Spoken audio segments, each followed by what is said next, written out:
Sanggar Cerita mempersembahkan Sabda Pandita Ratu.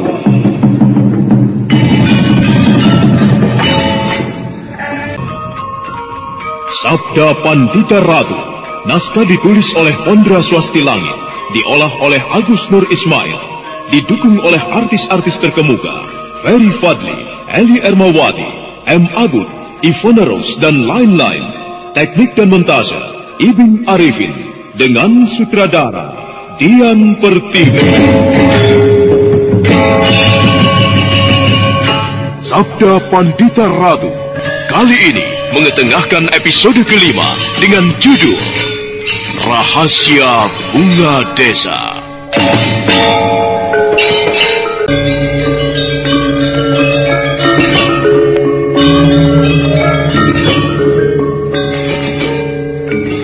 Empu Purwa segera melompat dari atas punggung kudanya.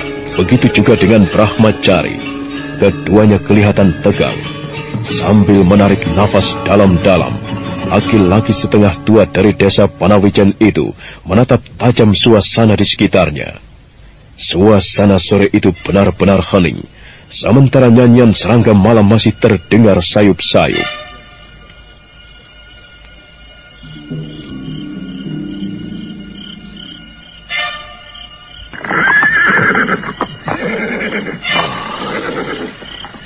Suara itu tiba-tiba saja menghilang. Kurang ajar. Apakah sengaja ada orang yang membuntuti perjalananku? Kalau memang benar, siapakah orang itu? Aku jelas mendengar suara itu tak jauh dari belakang. Tapi apakah benar suara tadi adalah suara langkah seseorang? Kakang, iya. Bagaimana kalau kita lihat suara di sekitar tempat ini? Nanti dulu, Adi. Aku tidak melihat tanda-tanda yang mencurigakan dari tempat ini. Aku rasa tak ada orang yang membuntuti kita. Tapi Kakang, aku tadi jelas mendengar suara itu. Iya, Adi. Aku juga mendengarnya, Adi. Suara-suara seperti itu bisa saja bukan dari langkah seseorang. Akan tetapi bisa juga dari langkah binatang yang lari. Tidak, Kakang.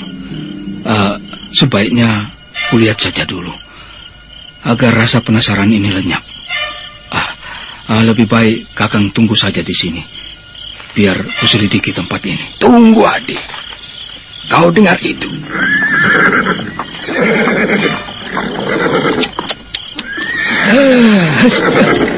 Kita harus menepi, Kakang. Iya. Hop.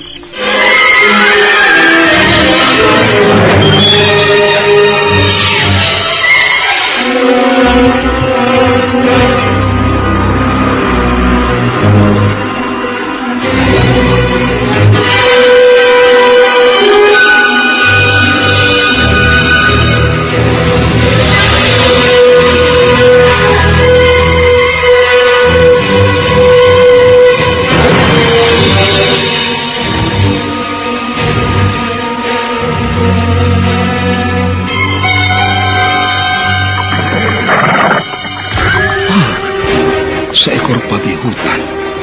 Kurang ajar. Kupikir suara apa? Awas, Kakang. Sepertinya binatang itu akan kembali menyerang.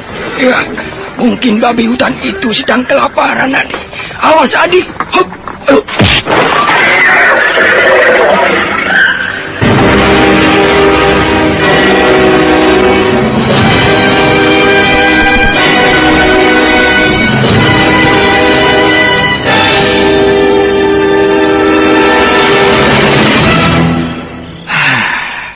Ada-ada saja. Kupikir tadi suara seseorang yang mengintai kita. Ternyata hanya suara lari seekor babi yang kelaparan. Iya. Sebelumnya pun sudah kukatakan bahwa itu bukan suara langkah seseorang. Sudahlah. Ayo kita lanjutkan perjalanan kita. Nah, ayo Kakang.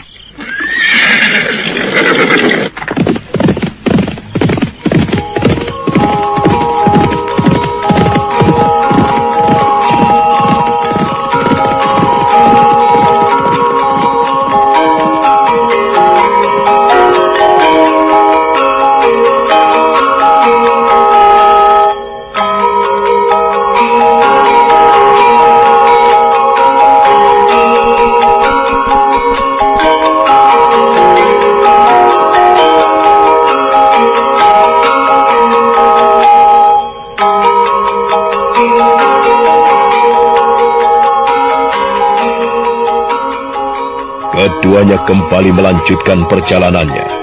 Senja terus menggelincir. Langit barat perlahan-lahan berubah warnanya.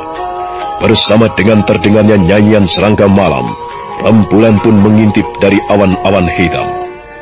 Malam itu, Ratri hening duduk sendirian di halaman pondok Empu Purwa. Dia nampak masih memikirkan siapa sebenarnya dirinya itu.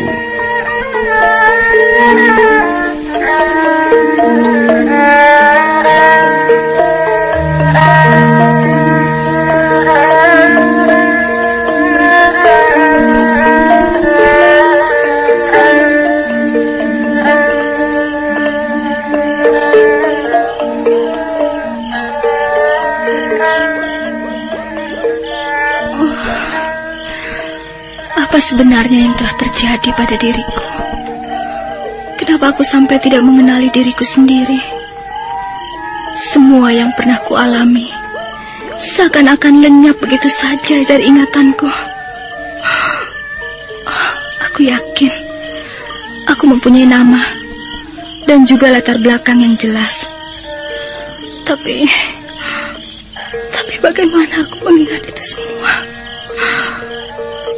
Sang Hyang Agung, tolonglah aku ini. Berikanlah jalan agar aku bisa mengenali kembali siapa aku ini. Untung saja aku bertemu Ken Dedes. Kalau tidak, mungkin keadaanku akan semakin tidak jelas. Mudah-mudahan saja ini adalah jalan yang kau berikan untuk mengingat kembali apa yang kulupa. Ya, semuanya kuserahkan padamu, Sang Hyang Agung. Karena hanya kaulah yang menentukan jalan hidupku. Ratrini, Ken Dedes, sepertinya kau sedang memikirkan sesuatu. Iya, Ken Dedes. Aku memang tengah memikirkan sesuatu. Sesuatu yang telah lenyap dari dalam ingatanku. Aku masih penasaran ingin mengetahui siapa diriku. Aku tidak ingin terperangkap dalam ketidakjelasan ini. Sabarlah, Ratri. Kalau ayah pulang nanti, akan kuceritakan apa yang kau derita. Barangkali saja ayahku dapat menolongmu. Tapi, apakah kau sendiri sudah mencoba untuk mengingat-ingat kembali apa yang kau lupa? Iya, hal itu sudah sering kulakukan, Ken Dedes. Tapi hasilnya tetap saja begitu. Aku masih tidak bisa mengingat siapa diriku. Tapi bagaimana kalau kau coba lagi? Barangkali saja kali ini semua itu dapat kau ingat kembali. Suasana malam ini aku rasa sangat cocok sekali. Di samping sunyi juga terasa tenang. Tidak usahlah, Ken Dedes. Aku bukannya tidak mau untuk bersemedi mengingat-ingat sesuatu yang kulupa. Tapi aku sudah terlalu bosan. Karena hasilnya tetap saja gagal. Ya, lebih baik kita tunggu saja kedatangan ayahmu. Satu-satunya harapanku hanyalah ayahmu. Dan jika ayahmu pun tidak bisa menolongku, mungkin harus seperti inilah jalan hidupku. Kenapa aku harus mengalami hal seperti ini? Apakah ini adalah sebuah kutukan? Kalau memang benar, kutukan apa? Sedang aku sama sekali tidak pernah tahu. Betapa malangnya nasibku ini. Aku hidup seolah-olah sebatang kara. Sudahlah, Ratri Hening. Terimalah dengan tabah cobaan yang diberikan Sang Hyang Agung ini. Kau harus sabar. Barangkali saja ini suatu ujian untukmu. Aku yakin suatu saat kau pasti dapat mengingat kembali apa yang kau lupa. Masih banyak cara yang bisa kau lakukan. Mungkin masih banyak cara yang bisa kulakukan. Tapi sampai kapan aku harus menunggu untuk kembali normal? Aku seakan-akan jadi putus asa, Kan Dedes. Jangan. Kau tidak boleh putus asa. Aku tidak ingin melihat kau jadi putus semangat. Bersabarlah. Aku mendoakanmu. Mudah-mudahan ayah mampu menolongmu. Nah, sebaiknya Sekarang kau istirahat, agar pikiranmu bisa sedikit tenang. Nanti saja, Ken Dedes. Aku masih ingin berada di luar, tanpa harus istirahat di dalam pun. Di sini aku merasakan ketenangan itu. Seharusnya aku malu padamu, Ken Dedes, karena aku telah menyusahkanmu. Mudah-mudahan saja dengan kehadiranku di sini tidak menambah bebanmu. Ratri, kau tidak usah berkata demikian. Kehadiranmu di sini justru menambah suasana di pondokku. Di samping aku mempunyai teman untuk diajak bicara, mungkin aku pun bisa belajar tentang ilmu kanuragan padamu. Ken Dedes, aku sebenarnya tidak bisa apa-apa. Tapi aku lihat kau pandai memainkan jurus-jurus ilmu kanuragan. Iya, tapi aku sebenarnya tidak tahu kenapa aku bisa berolah kanuragan. Gerakan-gerakan itu tanpa ku sadari mengalir begitu saja. Ya, seandainya aku tahu dari mana aku belajar ilmu kanuragan, mungkin semua yang ku lupa, aku rasa dapat diingat kembali. Kasihan sekali kau, Ratri. Mudah-mudahan saja ayah cepat kembali. Dengan begitu, aku dapat menjelaskan apa yang kau alami. Aku seperti mendengar langkah 2 ekor kuda. Siapa mereka? Ken Dedes, ada orang berkuda menuju kemari. Apakah mereka anak-anak buahnya Sura Sungsang? Entahlah, kita lihat saja.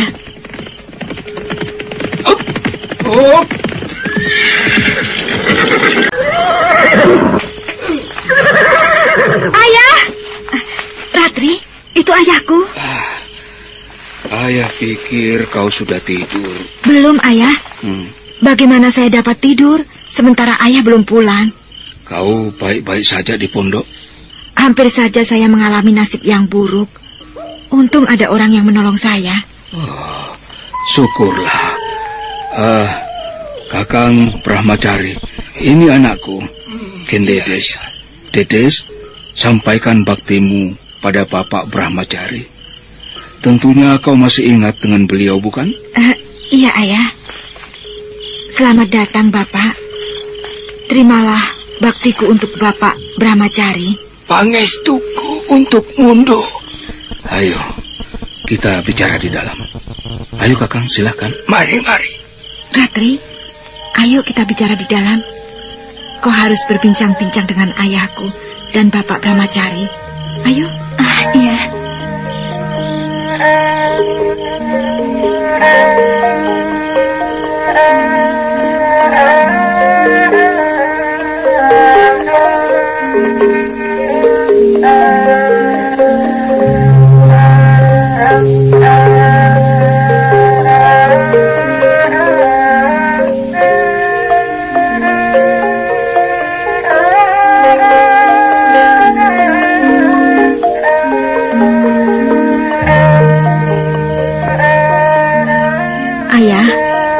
Inilah gadis yang telah menolongku itu.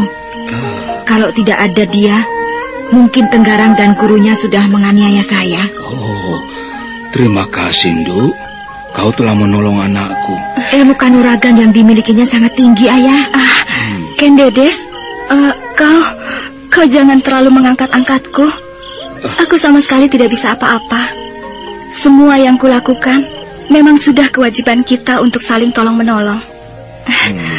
Saya sama sekali tidak mempunyai kelebihan apa-apa, Bapak Empu. Iya. Kalau boleh Bapak tahu, siapa namamu? Nama saya Ratri Hening. Ratri Hening. Kenapa kau mengucapkan namamu sendiri seperti kebingungan? Benar, Bapak Empu. Nama Ratri Hening adalah nama pemberian Ken Dedes. Nama pemberian Ken Dedes. Lalu, namamu sendiri siapa? Saya tidak tahu, Bapak. Saya lupa. Entah, saya sendiri bingung. Kenapa saya sama sekali tidak ingat dengan diri saya sendiri? Lupa dengan dirimu sendiri. Bagaimana mungkin hal itu bisa terjadi? Apa yang dikatakan Ratri benar, Ayah. Dia memang sama sekali tidak ingat dengan dirinya. Menurut ceritanya, hal itu dialami ketika ia tersadar dari pingsannya. Dan peristiwa yang dia alami hingga mengalami pingsan, ia sendiri lupa. Ratri hening siuman dari pingsannya di tengah bulak sawah. Demikianlah apa yang telah dialaminya, Ayah. Benarkah, Ratri? Benar, Bapak. Kasihan sekali kau, Nduk. Lalu apa saja yang masih bisa kau ingat? Barangkali saja ada sedikit peristiwa yang terlintas dalam pikiranmu, walaupun hanya samar-samar.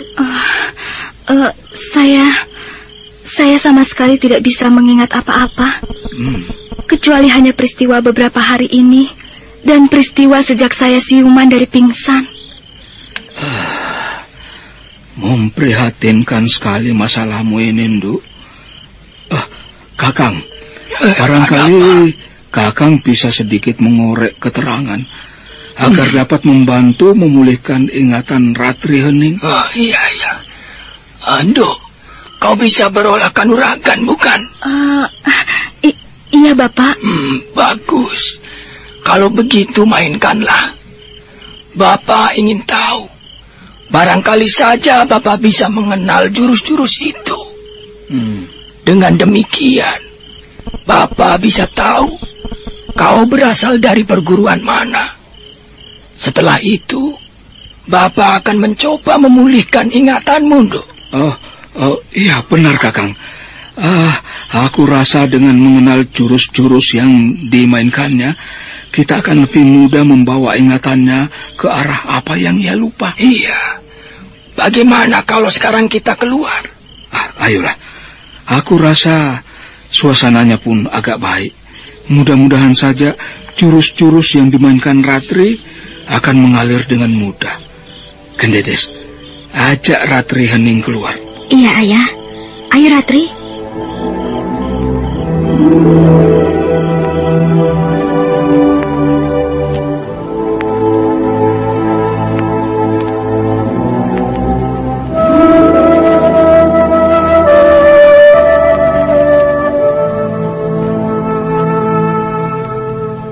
Malam masih mengambang di Cakrawala dengan lembut. Sementara serangga malam tak henti-hentinya bernyanyi. Setelah mereka berada di halaman pondok, Brahmacari kemudian segera memerintahkan Ratri Hening untuk memusatkan pikirannya.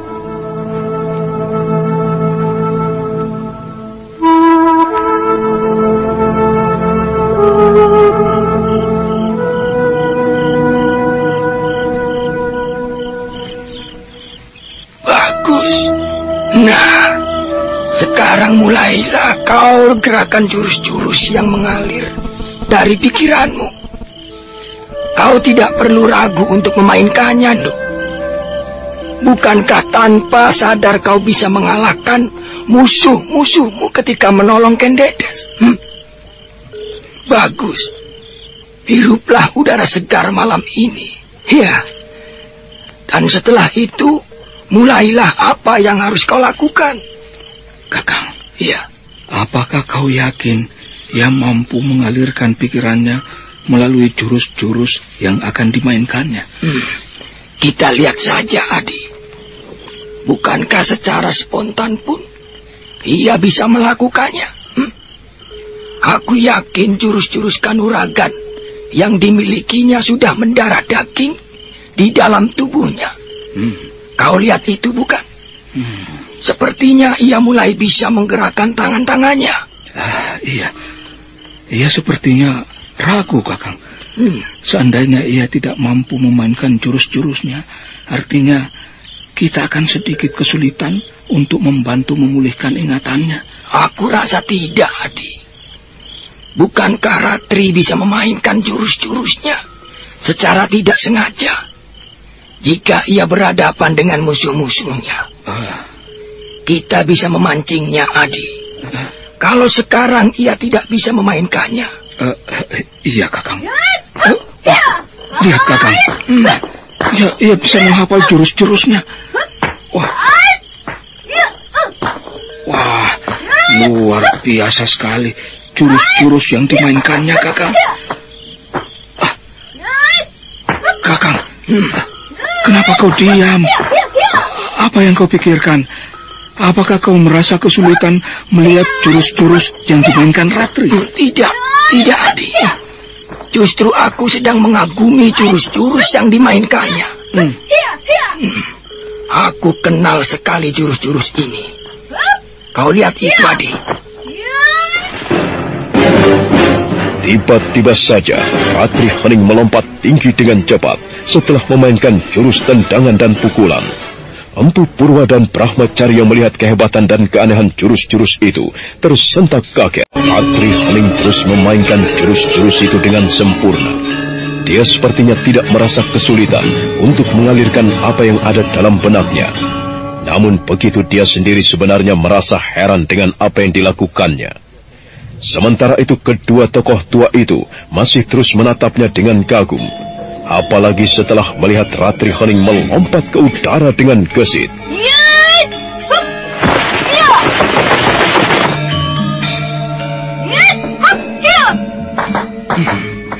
Gerakan Ratri Hening cukup lumayan cepatnya.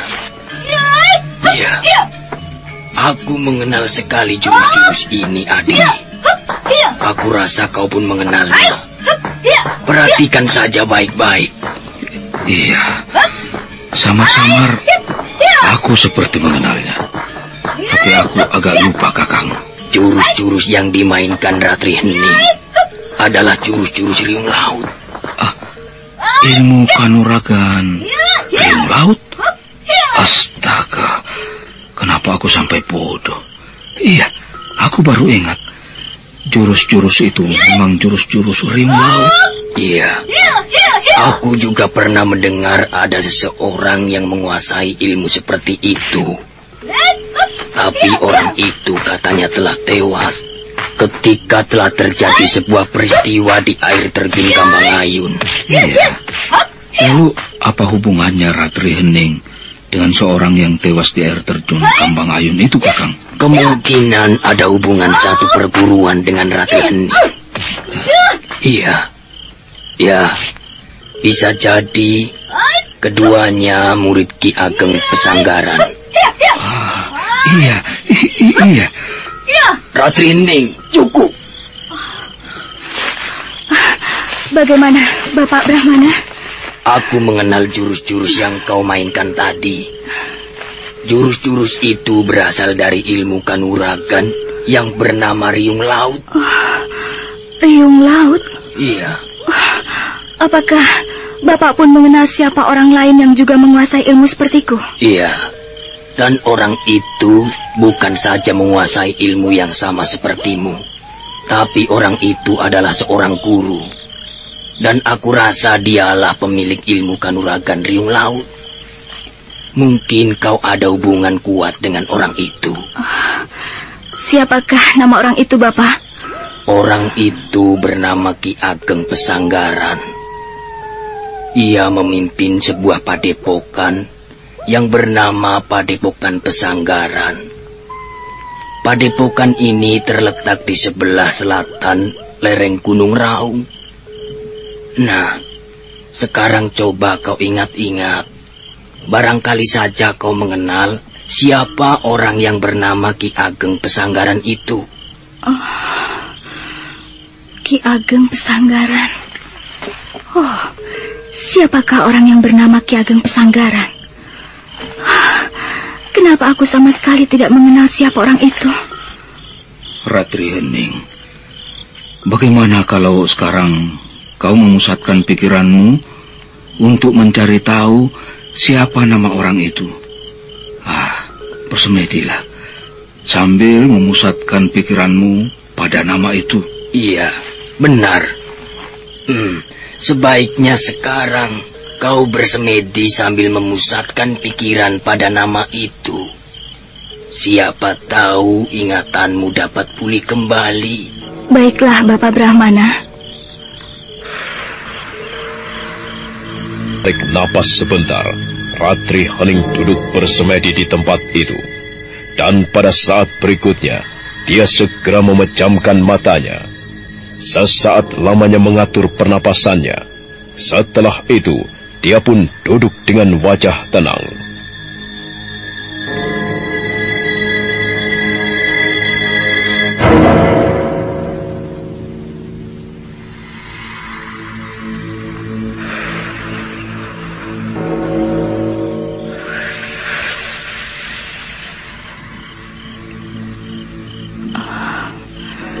Ki Ageng Pesanggaran.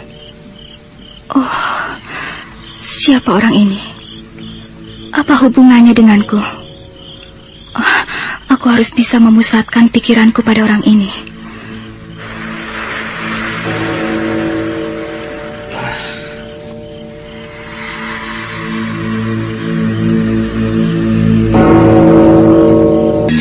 Hilang sama sekali. Mendengar nama Ki Ageng Pesanggaran, sama sekali tidak ada getaran sedikit pun. Atau memang dia tidak ada hubungannya dengan orang itu, Kakang? Entahlah. Tapi ilmu kanuragan Ratri Hening dengan Ki Ageng Pesanggaran sama. Bagaimana tak ada hubungannya? Kalau ilmu yang mereka miliki sama, kita lihat saja nanti. Setelah Ratri Hening selesai bersemedi. Iya, mudah-mudahan saja ia dapat memulihkan ingatannya setelah mencoba mengingat nama Ki Ageng Pesanggaran.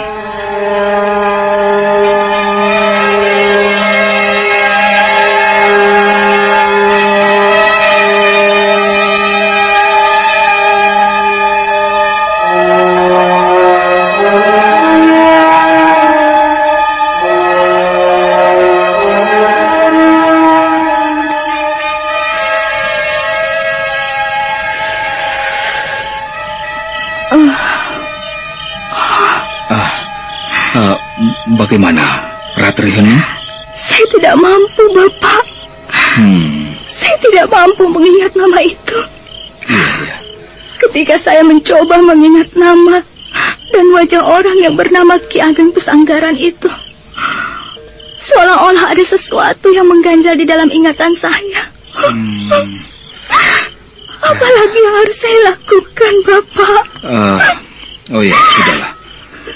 Kita tidak perlu bersedih. Suatu saat, Bapak yakin kau dapat memulihkan kembali ingatanmu. Kendedes, ajaklah Ratri Hening istirahat. Ayah ingin bicara dengan Bapak Brahmana.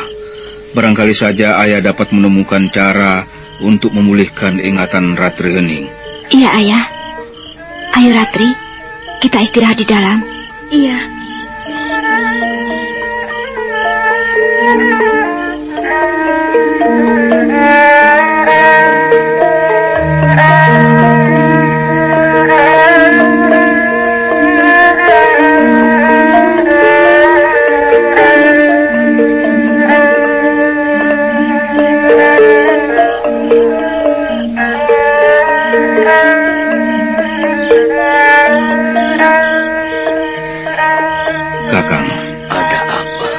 Apakah kau mempunyai cara lain untuk memulihkan ingatannya? Sepertinya apa yang dialami Ratri Hening sudah cukup berat. Aku sendiri sedang berpikir apa yang harus kulakukan. Rasanya sulit sekali, Adi.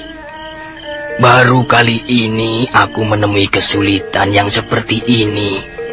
Menurut Kakang, hilangnya daya ingat Ratri Hening, apakah akibat sebuah kecelakaan atau ada seseorang yang sengaja membuatnya celaka? Entahlah, tapi kemungkinan lain bisa saja terjadi.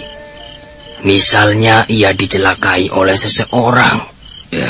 Ya, kasihan sekali anak itu. Lalu bagaimana menurut Kakang sekarang? Apakah kita akan menyerah begitu saja karena kita tidak bisa menyembuhkannya? Tidak. Menurutku sebaiknya Ratri Hening diantar saja ke Pesanggaran. Barangkali saja ia mempunyai hubungan yang kuat dengan Ki Ageng Pesanggaran. Di samping itu, kalau memang Ratri Hening mengenal salah seorang di padepokan itu, aku rasa daya ingatannya perlahan-lahan akan pulih kembali. Iya, benar juga. Aku rasa cara ini adalah cara yang terbaik. Tapi siapa yang akan mengantarkan Ratri Hening ke pesanggaran, Kakang? Aku mempunyai waktu luang cukup banyak. Biarlah aku yang akan mengantarkannya. Lalu bagaimana dengan Ken Dedes? Bukankah Kakang pun ingin mengetahui apa yang dialami anakku? Iya. Bagaimana kalau sekarang kita ke dalam dulu? Setelah anakmu istirahat, barulah aku akan bicara dengannya. Baiklah, ayo Kakang. Iya.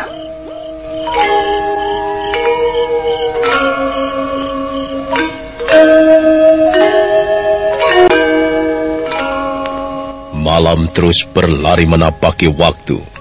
Rembulan tua masih bercahaya penuh. Sementara mega-mega hitam di sampingnya enggan untuk menutupinya. Setelah Brahmana Brahmacari dan Empu Purwa berada di dalam pondok, keduanya kembali membicarakan tentang Ken Dedes. Biasanya kalau malam, Ken Dedes suka keluar pondok. Dia sering sekali duduk di pale-pale sendirian sambil menatap bulan. Entah, aku sendiri tidak mengerti apa yang sedang dipikirkannya. Tapi untunglah, aku tidak pernah melihat ia termenung dengan wajah yang sedih. Apakah kau pernah menanyakan kenapa ia sering menyendiri? Pernah, tapi ia tidak mau menjelaskan kenapa ia sering menyendiri, Kakang. Hanya beberapa hari ini, ia sering mengatakan bahwa ia sering bermimpi dengan seseorang. Ya, seperti apa yang pernah kuceritakan, begitulah keadaan Ken Dedes sekarang. Jika Ken Dedes nanti keluar, aku akan mengintipnya. Aku mau tahu apa yang sedang dipikirkannya. Di samping itu aku mau tahu, apakah yang kau katakan itu benar, bahwa betis Ken Dedes bercahaya? Kakang bisa melihatnya nanti. Bagaimana kalau sekarang kita berpura-pura pergi? Nanti kita intip dari semak-semak di sana itu. Iya, baiklah. Ken Dedes, kemari sebentar, Nduk. Ya, Ayah.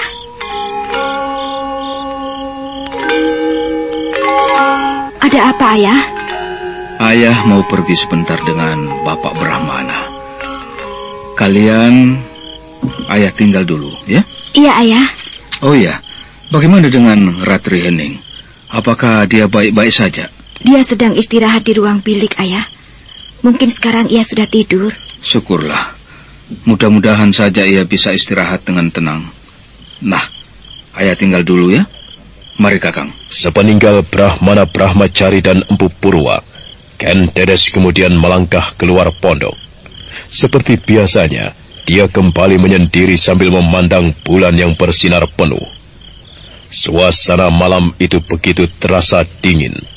Sementara itu tak jauh dari depan pondok, Empu Purwa dan Brahmacari mengintip Ken Dedes dari balik semak-semak.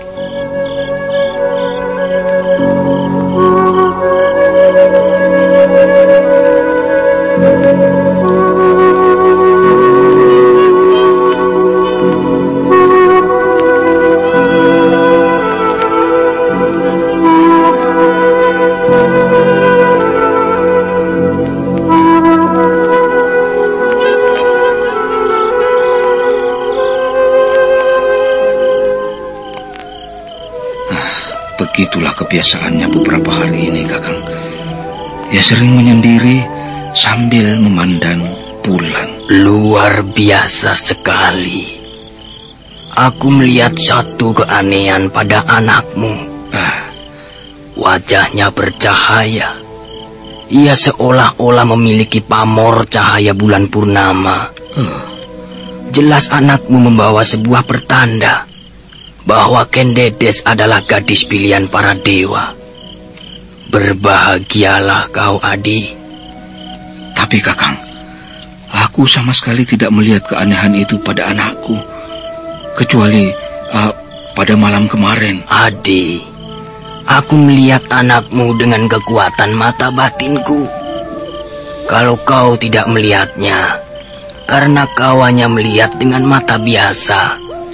Jadi, Kakang yakin bahwa Ken Dedes adalah pilihan para dewa? Iya, perasaanku mengatakan demikian.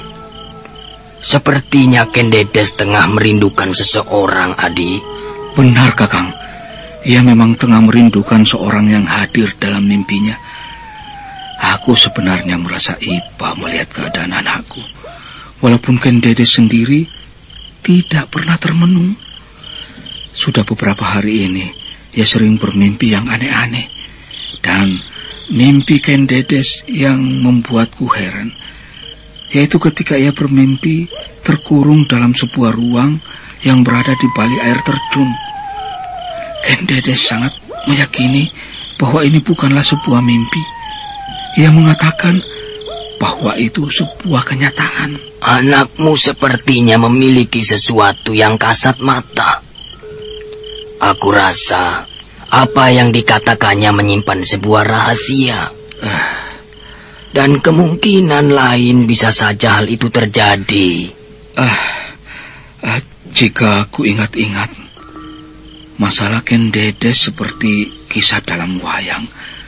Kisah Satyawati yang merindukan Salya dari Matres. Iya, bedanya kau tidak mempunyai kemampuan untuk mendatangkan pemuda yang dirindukan anakmu.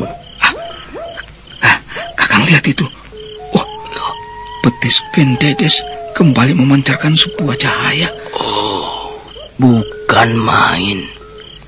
Benar-benar sebuah anugerah yang besar untuk anakmu, Adi. Cahaya yang terpancar di betis anakmu jelas bukanlah sekedar cahaya pantulan. Tapi ini jelas keluar dari betisnya. Kupikir cahaya itu hanya muncul di saat Ken Dedes tertidur. Tetapi rupanya tidak. Ya, anakmu rupanya belum menyadari apa yang terjadi pada dirinya.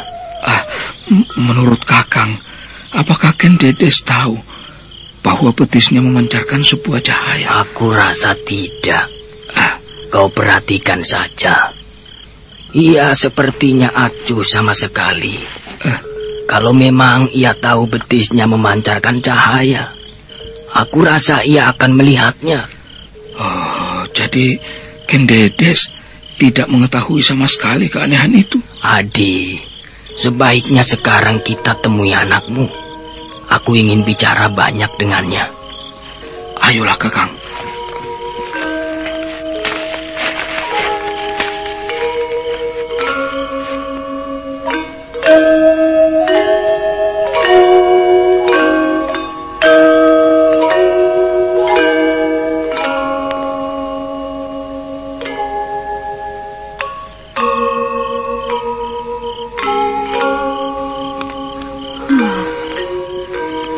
Malam ini aku kembali merasakan kesepian yang amat dalam. Entah kenapa, aku ingin sekali bertemu dengan laki-laki yang hadir dalam mimpiku. Apakah ini yang dinamakan sebuah cinta? Tapi kenapa aku harus bercinta dengan sebuah mimpi yang rasanya mustahil akan terjadi? Bulan, apakah kau bisa melihat hatiku? Atau kau mau merasakan betapa aku merindukan seseorang? Oh, Sang Hyang Batara, kabulkanlah keinginanku untuk bertemu dengan seseorang yang kurindukan. Aku tidak ingin merasakan penantian yang mustahil seperti ini. Ken Dedes? Ayah, aku pikir siapa? Apakah ayah tidak jadi pergi? Ayah sebenarnya tidak pergi kemana-mana. Ayah dan Bapak Brahmacari hanya melihat-lihat suasana di sana. Dedes pikir ayah dan Bapak Brahmacari akan pergi jauh. Bapak Brahmacari, silakan duduk. Ayo, Kakang. Kita berbincang-bincang di pale-pale ini saja. Ayo, silakan. Iya, Adi. Ken Dedes, sepertinya kau sedang melamun. Apakah kau sedang merindukan seseorang? Bapak, tidak Bapak. Saya tidak melamun. Saya hanya senang menyendiri sambil memandang bulan yang masih bersinar penuh. Apakah ayah telah bercerita sesuatu pada Bapak Brahmacari? Sambil beringsut mendekati Ken Dedes, laki-laki tua itu membelai rambut anaknya penuh kasih sayang. Ken Dedes akhirnya menundukkan wajahnya, tak berani memandang Brahmana Brahmacari yang juga ikut tersenyum. Nah, apa yang akan dibicarakan Brahmacari dan Empu Purwa? Saudara pendengar, untuk mengetahui jawabannya, ikutilah kelanjutan kisah ini dalam seri berikutnya. Sampai